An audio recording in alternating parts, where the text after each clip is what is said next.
it working? Is it working? Why do you Angus, have to is it working? say that every time? Because I like to say it. Okay. Adrian from Audio. Because it bugs you. Stop interrupting. Adrian from Audio Excellence Canada. We just received, I think, the first pair of Wilson Alexx Vs in Canada. So we're going to uncrate them and get them out of the way before more shipments arrive. Actually, another pair of Sabrina X's arrived as well. So those are going to go out this week. I apologize for the hum you hear or the buzz you hear. That's our electrical panel, not the lights. It's the actual electrical panel. And because it's an industrial unit, AC is very, very dirty. For those of you who don't believe that this can be dirty, you can hear how bad it is. All right, here we go. Ooh, whoa, nice.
Okay, so we've got the speakers in our room.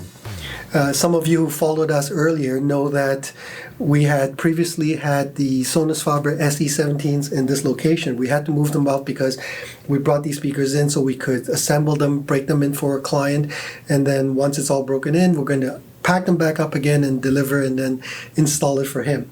Thank you very much. I appreciate Jace for giving us this opportunity to do so because ours won't come in till probably the end of the year. So this is our first run at it. So if I make mistakes, please forgive me. Anyway, Jerry will show you a picture later of how big these are versus the XVXs, which are in front of me on the other side of the room.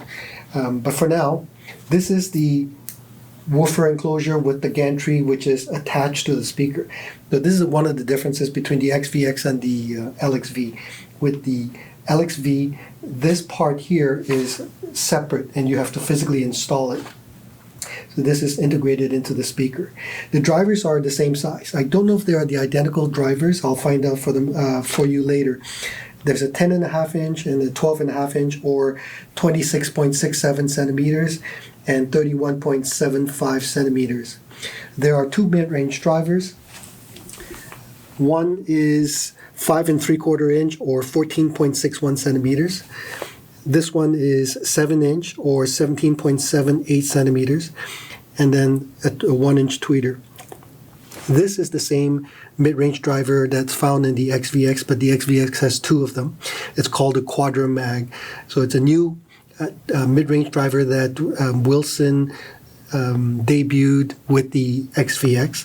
They call it a Quadra Mag because the magnet actually has 4 separate poles and is using an El Nico magnet. The tweeter is also new.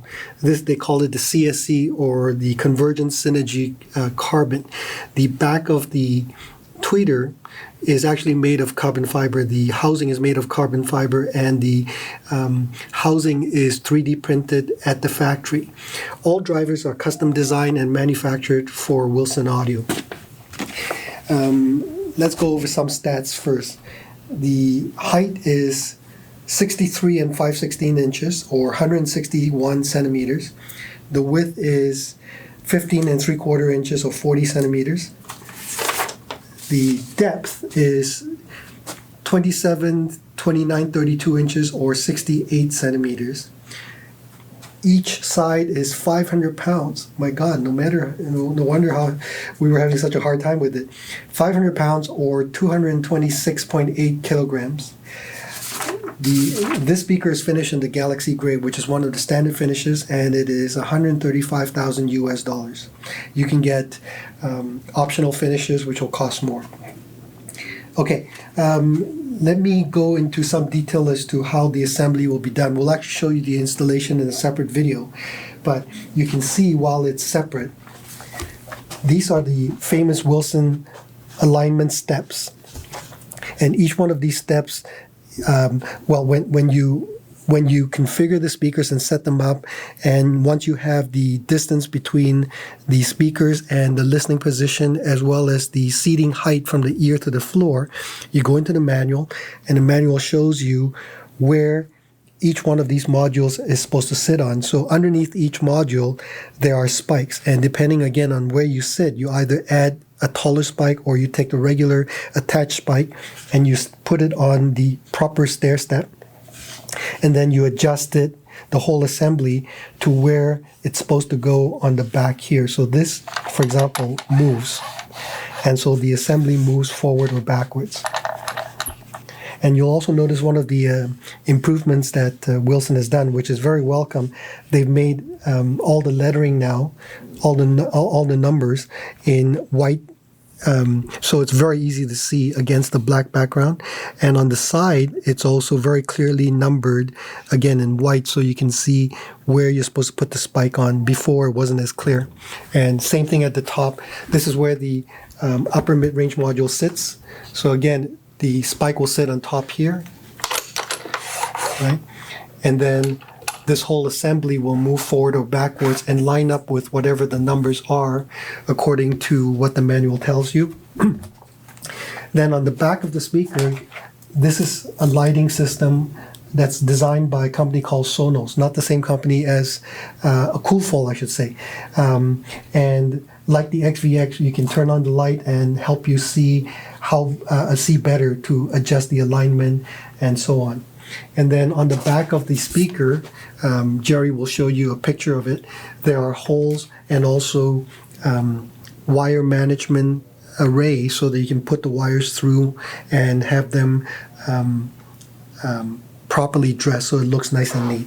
And then finally at the back of the speaker, again, Jerry will show you in a still picture. The crossover is, well, I shouldn't say the crossover, but the resistors that protect the drivers are mounted in such a way so that if there is a problem with your system or something causes the resistor to blow, you can easily take it apart and put a new resistor in. Again, we'll show you that to you later. Now the speakers also come with a custom jack. So you put this in here and you can now, if I can get this in, yeah, and you can now raise, oh, wrong one.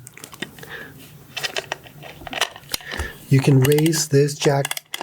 So if you put the jack underneath the speaker, you can now lift the speaker up and take the wheels off and put in the new acoustic diodes, which I'll show you in a moment. So very handy. And this is a heavy-duty jack. In the past, with the smaller speakers, they came with a smaller jack. These are the accessory boxes that come with the speakers, and these are all the different parts that are needed to assemble the speaker. Again, we'll do a video separately of how to assemble the speakers. And this is the acoustic diode. Now, I've got the acoustic diode separately, so I'll show you what it looks like over here. This is the new spike system that Wilson calls the acoustic diode. It's all custom manufactured in-house. This is the V material, which Wilson developed, I guess, about a year or 2 years ago.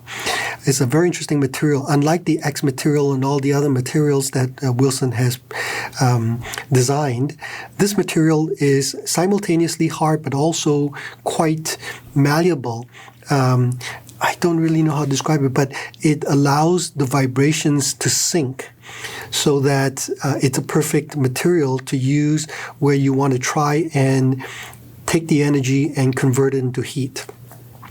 So it's used in the new acoustic diode. And if you come really close, Jerry, can you see that? Mhm. It says Wilson Audio.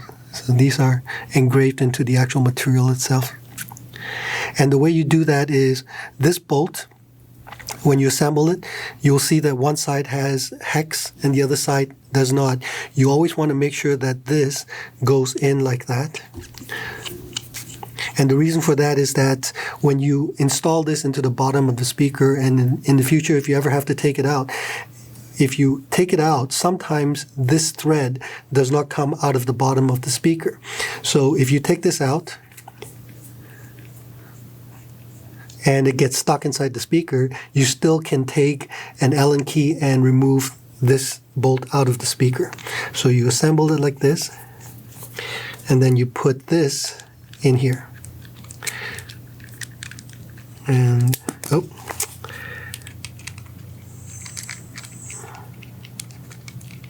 And that's how you do it. So this is all new. And look, it's quite beautiful in its little details. I like it. Okay, now let's look at the modules in detail. So this is the upper mid-range module. Okay, then it's quite heavy.